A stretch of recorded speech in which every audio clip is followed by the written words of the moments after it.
1924년 신안군 하이도 태생의 청년 실업가 김대중이 정치 일선에 발을 내디딘 것은 박정희 군사정권 출범 직후였다.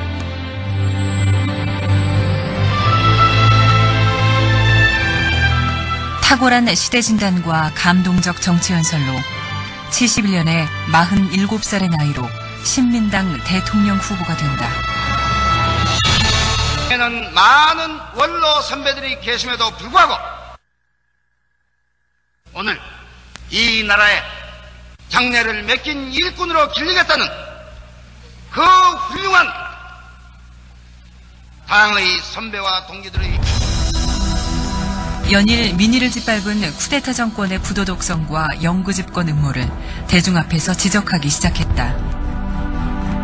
지금 그 사람들이 밤잠을 안 자고 잡으려고 뛰어다니는 것은 공산당 반격이 아니라 신민당 대통령 후보 김대중 잡으러 뛰어다니는 것이란 말이에요. 여러분, 이번에 정권 교체를 하지 못하면 이 나라는 박정희 씨의 영구집권의 총통시대가 오는 것입니다. 군홧발에 짓눌려 있던 민심은 동요했다. 총통제를 내걸려가지고 영구집권을 한다. 이런 소리를 했다는 거예요. 국민 여러분, 내가 벌리는 이 방대한 사업이 아직까지 매듭이 지어지지 않았습니다. 이것을 매듭을 짓고 마무리를 짓기 위해서는 내가 한 번만 더 나갔으면 좋겠는데, 그래, 한 번만 더 나가도 좋다. 그래서 여러분들이 도장을 찍었습니다. 다급해진 박정희는 경제 성장을 내세웠고 투표 결과 조작을 통해 근소한 표차로 집권에 성공한다.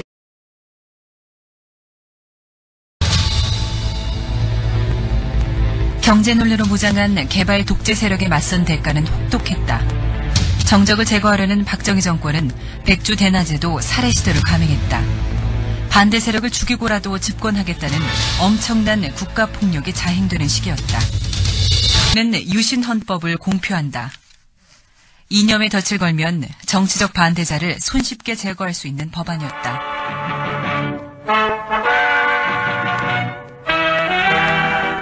번영과 평화 통일을 지향하는 유신헌법이 확정 공포됐습니다.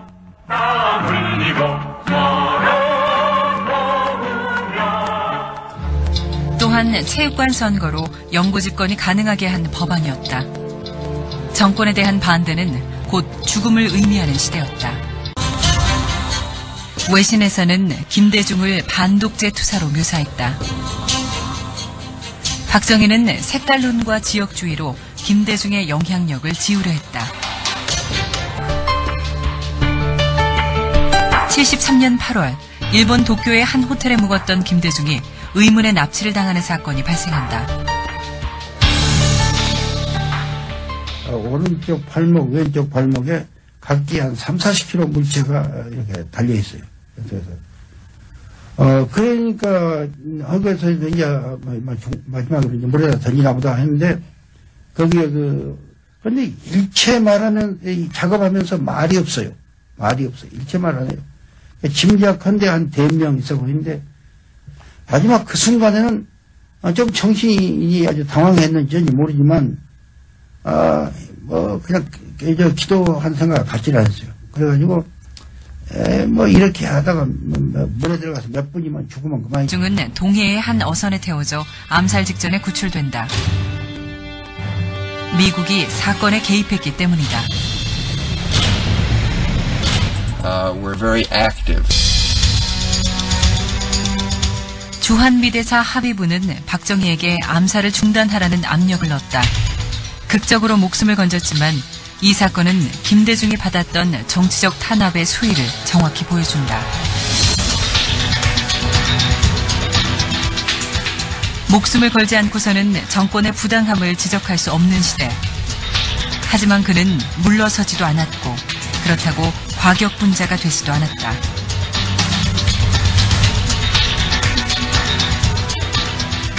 괴한들에게 폭력으로 제압을 당하고 마취제를 그래서 의식을 잃게 만들어가지고 자동차에 강제로 실려서 그래가지고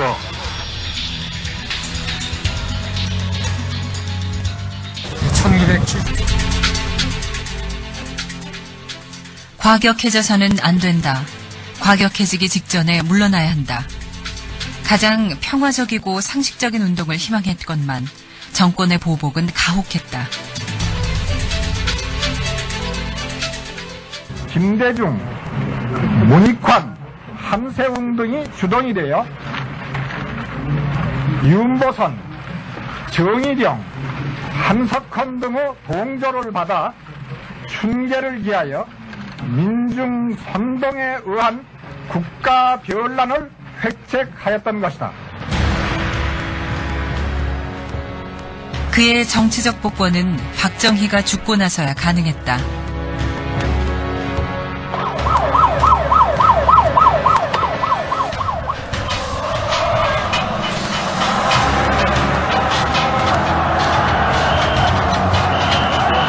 오랜 독재의 그늘에서 벗어난 후 새로운 시대에 대한 열망들이 봄물처럼 터져나왔다. 하지만 그해 봄은 너무 짧았다. 1980년 봄 신군부 사람들은 저를 체포해서 중앙정보부 지하실로 끌고 갔습니다. 거기서 그들은 한편으로는 저를 죽이겠다고 위협을 하고 또 한편으로는 자기들과 협력하자고 되풀이 요청을 했었습니다. 저도 물론 살고 싶었습니다. 그러나 그 당시 민주주의를 위해서 목숨을 바친 수많은 사람들을 생각하고 또 제가 그렇게 사랑하던 우리 젊은이들을 생각할 때 도저히 그들과 협력할 수가 없었습니다. 인생은 아름답고 역사는 발전한다. 얼마만큼 오래 살았느냐가 문제가 아니다. 얼마만큼 의미 있고 가치 있게 살았느냐가 문제다. 죽음의 직면에서도 그는 역사를 낙관했다. 그의 일평생 하지만 사람들이 그를 환호했던 것은 정치적 박해로 인한 동질감 때문만은 아니었다. 이 힘겨운 시기에도 그는 대중경제론과 3단계 통일론을 펴낸다. 저항이 아닌 대안을 준비한 것이다.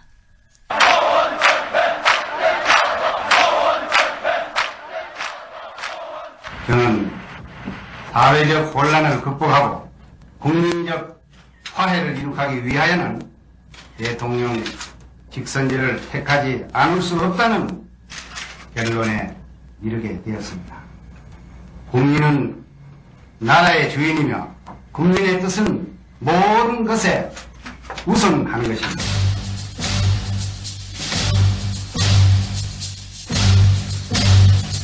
마침내 직선제 개헌이 이루어졌다. 오랜 시련을 딛고 97년 대선에 출마한 김대중. 새로운 남북관계가 반드시 열려서 여러분은 안심하고 살면서 북한에게 자유롭게 왕래하고 투자하고 관광하고 그런 세상이 머지않아서 온다는 것을 난 여러분에게 다짐하는 바입니다. 놀라운 것은 숱한 시련 속에서도 일관되게 유지해온 정치 철학과 신념이다. 정치 권력 가지고 나쁘게 사람들은 정치 권력을 뺏고 그들이 조작했던 명예를 전부 말하자면 실추시켜버리면 그러면 말하자면 그걸로서 처벌은 충분히 된 거예요. 그래서 재판을 하지 말한 건 아닙니다. 재판을 하더라도 꼭 구속할 이유는 없지 않냐 이런 생각입니다. 그런데 저는 이 말을 언제부터 했냐면 80년에 제가 사형건도 받아가지고 할 때 최후 진술 때부터 말했습니다. 나는 이제 이렇게 죽지만 여기 계신 나하고 소위 공범이죠. 같이 고생한 분들 그 가족들 내 말을 잘 명심해달라. 이 80년대 89년까지는 반드시 민주주의가 돌아온다. 그때는 여러분께서 민주주의를 확립하고 명예를 회복시키고 또 정당한 배상을 하고 뭐 이런 다 하지만 사람의 신체에 대해서는 가급적이면 사람의 신체에서는 그것을 제 신념으로 생각을 하고 있고 또 미국 역사에서 링컨에서 많이 배웠습니다. 링컨이 남북전쟁 때 남부 사람들을 처벌 안 하겠다 했어요. 노예 해방시키면 됐지. 그렇게 하니까 북쪽 자기 편에서 태풍 같은 반발이 일어났습니다. 그러나 링컨은 결국 그것을 주장을 끝까지 하고 그러다 이제 암살당했는데 그 덕택으로 링컨의 정신 덕택으로 미국이 두 나라로 갈라진 걸 막았어요.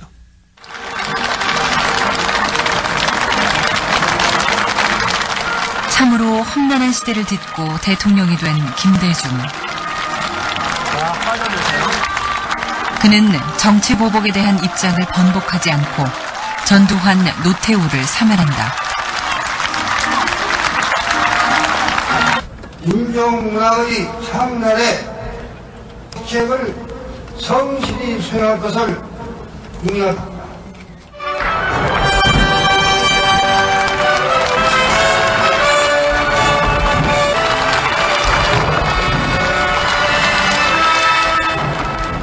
잘못은 지도층들이 저질러 놓고 고통은 죄 없는 국민이 당한 것을 생각할 때 한없는 아픔과 울분을 여러분과 같이 금할 길이 없습니다.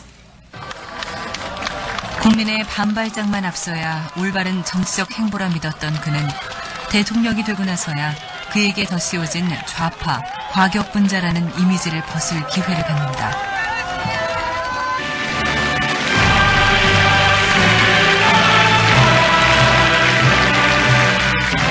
IMF 이후에 라면의 소비가 무척 늘어났다고 하는데 평상시에 대통령께서 라면을 즐겨 드신다고 들었습니다. 청와대에 들어가신 이후에도 라면을 드신 적이 있으신지요? 대답해 주시기 바랍니다. 네, 청와대에 들어가서 먹었고요. 또 해외 여행 갈 때도 가지고 가서 밤에 끓여 먹기도 하고 그랬어요. 네. 그전에는 대통령 되기 전에는 내가 직접 끓여 먹기도 하고 했는데 이 내가 라면 먹는데 한 가지 문제는 이 집사람이 자꾸 라면 먹으면 살찐다고 그래도 살찌는데 당연히 되냐고 옆에서 하도 야단쳐 쏴서 지금 눈치 보느라고 요새는 라면을 잘 못 먹고. 대통령께서 지금 남태평양의 무인도에 가시게 됐어요. 근데 딱 3가지만 가져가실 수 있거든요. 그렇다면 뭘 가지고 가실 건가요? 그 조금만 색다른 게 아니라 보통 색다른 게 아니고 이왕 그렇게 갈 바에는 우리 국민들이 좀 행복하고 편하게 살게 내가 간 것이 우리나라의 실업 문제하고 부정부패하고 이 지역감정하고 이 3가지를 좀 송두리째 가지고 그리 가버리면 우리 국민들이 좀 행복하게 살지 않는가 그렇게 합니다.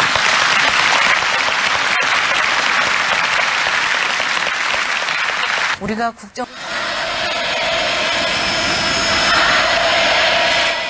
사실 정치 초년병이었을 때부터 그는 남북한 UN 동시가입과 단계적 통일 방안을 주장했었다. 냉전 구조가 이 나라 불행의 원인임을 알았기에 이를 해체하는 정책을 구체적으로 실행한다. 남북의 정상이 만나는 감격의 순간은 그렇게 오랜 준비 끝에 이루어진 것이었다. 싸움 대신 화해와 협력이라는 새로운 시대를 그는 열었다. 우리 이 두 사람이 공동성명에 대해서 완전히 합의를 봤습니다. 여러분 축하해 주십시오.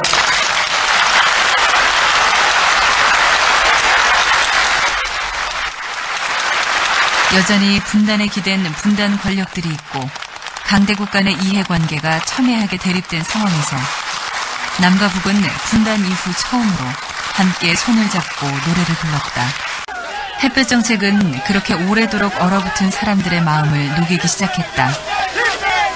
그의 시대 진단은 정확했다. 사람들은 대립이 아닌 평화를 원하고 있었다. 55년 분단과 적대, 여기에 종지부를 찍고 민족사회 새 전기를 열 수 있는 그런 시점에 우리가 있는 것 같습니다. 김정일 위원장, 우리하고 합의된 시일 안에 의택에서 서울을 방문하겠다 하는 것을 결심을 했습니다. 10여 살 위인데 당신보다 더 나이 먹은 노인이 여기까지 왔는데 당신이 안 온다 해서 말이 되겠냐, 이런 말도 농담으로 했습니다. 남북 장관 회담이 열리고 민간 교류의 길이 열렸다. 헤어져 있던 혈육이 부둥켜 안는 남북 상봉이 시작됐다. 노벨위원회가 그에게 노벨 평화상을 안겨준 것은 영광이면서 아픔이었다. 한반도의 냉전 문제가 세계인들의 관심사 가운데 하나임을 반증해주는 사건이기 때문이다. I proclaimed my sunshine policy upon becoming president in February 1998 and have consistently promoted its message of reconciliation with the North. Fourth, and third, South and North Korea should seek peaceful coexistence and cooperation. 지난 6월, 그는 유언과도 같은 말씀을 남긴다. 한평생 지켜온 민주주의에 대한 염원이었다. 우리 국민은 독재자가 나왔을 때도 반드시 이를 극복하고 민주주의를 회복했다 하는 것을 우리는 명심해야 합니다. 경제 논리로 무장한 개발 독재 세력에 맞선 대가는 혹독했다. 정적을 제거하려는 박정희 정권은 백주 대낮에도 살해 시도를 감행했다. 반대 세력을 죽이고라도 집권하겠다는 엄청난 국가폭력이 자행되는 시기였다. 는 유신헌법을 공표한다. 이념에 덫을 걸면 정치적 반대자를 손쉽게 제거할 수 있는 법안이었다.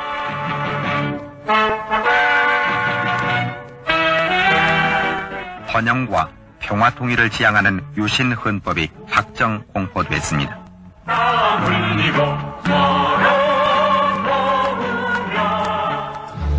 또한 체육관 선거로 영구 집권이 1924년 신안군 하이도 태생의 청년 실업가 김대중이 정치 일선에 발을 내디딘 것은 박정희 군사정권 출범 직후였다.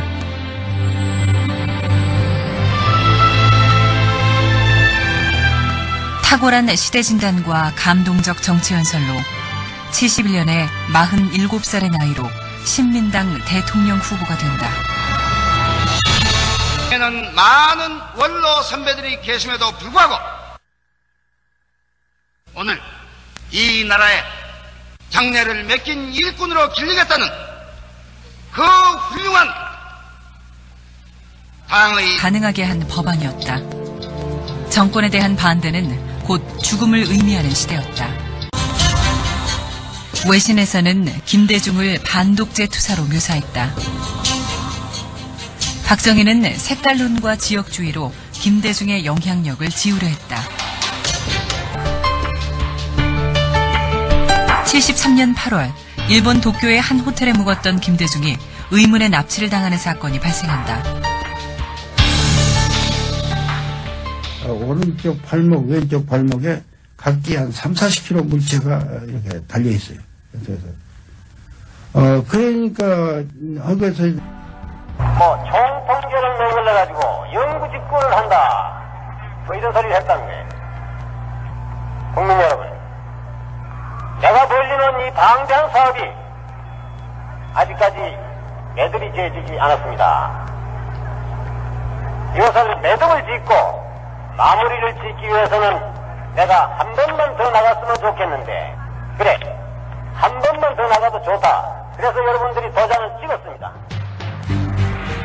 다급해진 박정희는 경제 성장을 내세웠고 투표 결과 조작을 통해 근소한 표차로 집권에 성공한다.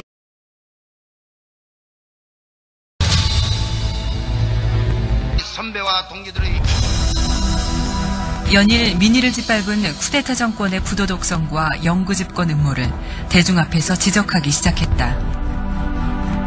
지금 그 사람들이 밤잠을 안 자고 잡으려고 뛰어다니는 것은 공산당 반격이 아니라 신민당 대통령 후보 김대중 잡으러 뛰어다니는 거란 말이에요. 여러분,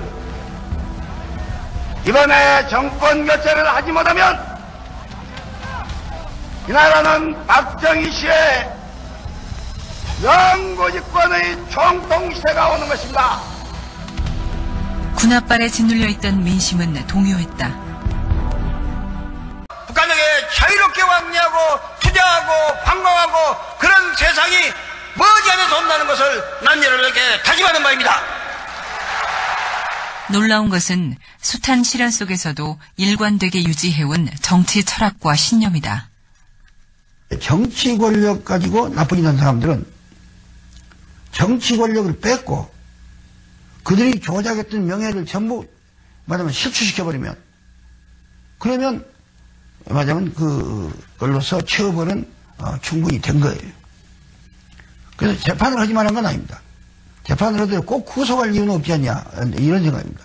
그런데 저는 이 말을 언제부터 했냐면 80년에 제가 사형건도 받아가지고 할 때 최후 진술 때부터 말했습니다. 나는 이제 이렇게 죽지만 여기 계신 나하고 소위 공범이죠. 같이 고생한 분들 그 가족들 내 말을 잘 명심해달라. 이 80년대 89년까지는 반드시 민주주의가 돌아온다. 그때는 여러분께서 민주주의를 확립하고 명예를 회복시키고 또 정당한 배상을 하고 뭐다 이런 다 하지만 사람의 신체에 대해서는 가급적이면 사람의 신체에서는 그것을 제 신념으로 생각을 하고 있고 또 미국 역사에서 링컨에서 많이 배웠습니다. 링컨이 남북전쟁 때 남북 사람들을 처벌 안 하겠다 했어요. 노예 해방시키면 됐지. 그렇게 하니까 북쪽 자기 편에서 태풍 같은 반발이 일어났습니다. 그러나 링컨은 결국 그것을 주장을 끝까지 하고 그러다 이제 암살을 당했는데 그 덕택으로 링컨의 정신 덕택으로 미국이 두 나라로 갈라진 걸 막았어요.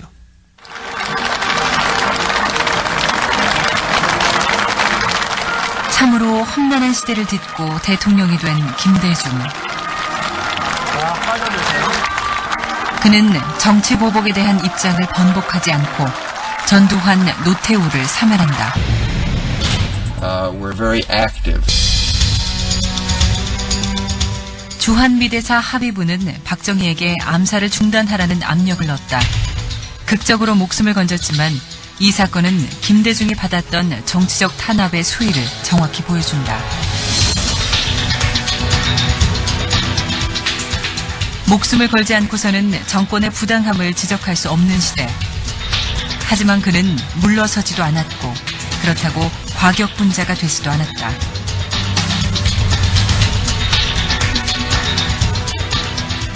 괴한들에게 폭력으로 제압을 당하고 마취제를 써서 의식을 잃게 만들어가지고 자동차에 강제로 실려서 그래가지고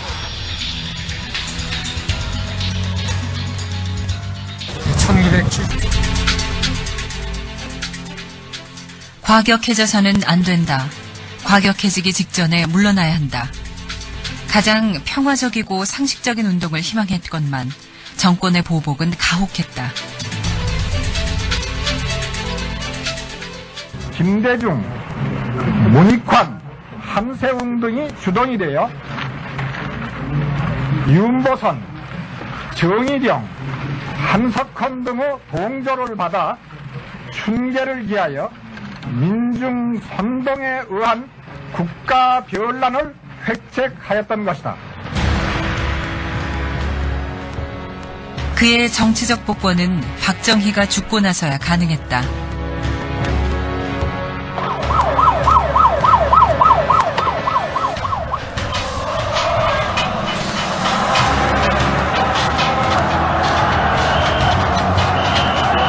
오랜 독재의 그늘에서 벗어난 후 새로운 시대에 대한 열망들이 봄물처럼 터져나왔다. 하지만 그해 봄은 너무 짧았다. 1980년 봄 신군부 사람들은 저를 체포해서 중앙정보부 지하실로 끌고 갔습니다. 거기서 그들은 한편으로는 저를 죽이겠다고 위협을 하고 또 한편으로는 자기들과 협력하자고 되풀이 요청을 했었습니다. 저도 물론 살고 싶었습니다. 그러나 그 당시 민주주의를 위해서 목숨을 바친 수많은 사람들을 생각하고 또 제가 그렇게 사랑하던 우리 젊은이들을 생각할 때 도저히 그들과 협력할 수가 없었습니다. 인생은 아름답고 역사는 발전한다. 얼마만큼 오래 살았느냐가 문제가 아니다. 얼마만큼 의미 있고 가치 있게 살았느냐가 문제다. 죽음의 직면에서도 그는 역사를 낙관했다. 그의 일평생. 하지만 사람들이 그를 환호했던 것은 정치적 박해로 인한 동질감 때문만은 아니었다. 이 힘겨운 시기에도 그는 대중경제론과 3단계 통일론을 펴낸다. 저항이 아닌 대안을 준비한 것이다.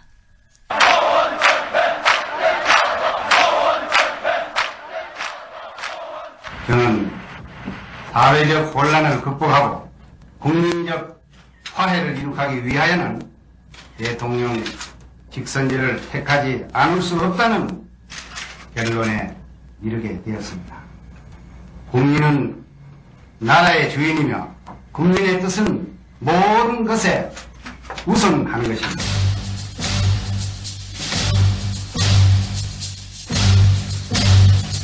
마침내 직선제 개헌이 이루어졌다. 오랜 시련을 딛고 97년 대선에 출마한 김대중. 새로운 남북관계가 반드시 열려서 여러분은 안심하고 살면서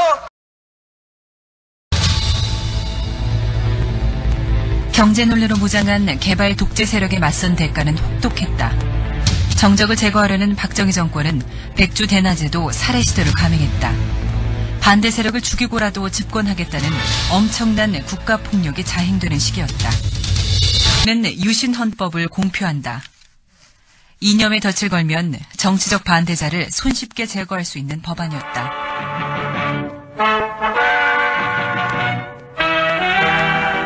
번영과 평화 통일을 지향하는 유신헌법이 확정 공포됐습니다.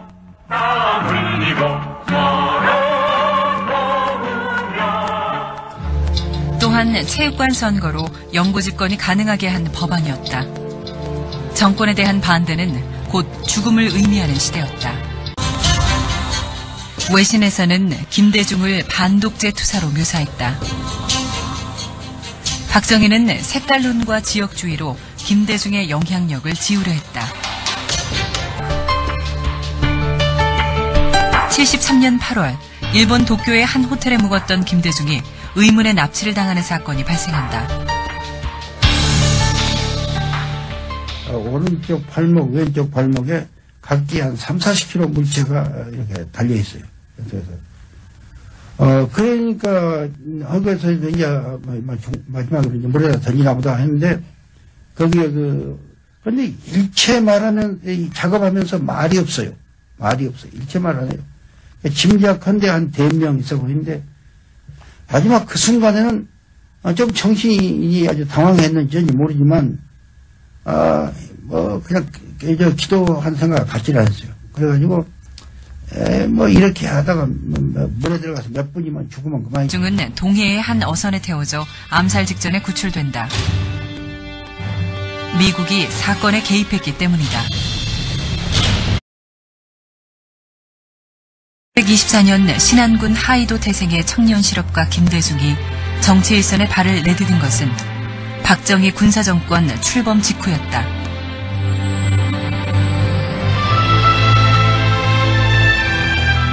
탁월한 시대진단과 감동적 정치연설로 71년에 47살의 나이로 신민당 대통령 후보가 된다. 에는 많은 원로 선배들이 계심에도 불구하고 오늘 이 나라의 장래를 맡긴 일꾼으로 길리겠다는 그 훌륭한 당의 선배와 동기들의 연일 민의를 짓밟은 쿠데타 정권의 부도 독성과 영구 집권 음모를 대중 앞에서 지적하기 시작했다. 지금 그 사람들이 함장을 안 잡아 잡으려고 뛰어다니는 것은 공산당 관적이 아니라 신민당 대통령 후보 김대중 잡으러 뛰어다니는 거란 말이에요. 여러분, 이번에 정권 교체를 하지 못하면 이 나라는 박정희 씨의 영구집권의 총통시대가 오는 것입니다. 군합발에 짓눌려 있던 민심은 동요했다. 총통제를 내걸려가지고 영구집권을 한다. 이런 소리를 했다는 거예요. 국민 여러분, 내가 벌리는 이 방대한 사업이 아직까지 매듭이 지어지지 않았습니다. 이것을 매듭을 짓고 마무리를 짓기 위해서는 내가 한 번만 더 나갔으면 좋겠는데, 그래, 한 번만 더 나가도 좋다. 그래서 여러분들이 도장을 찍었습니다. 다급해진 박정희는 경제 성장을 내세웠고 투표 결과 조작을 통해 근소한 표차로 집권에 성공한다.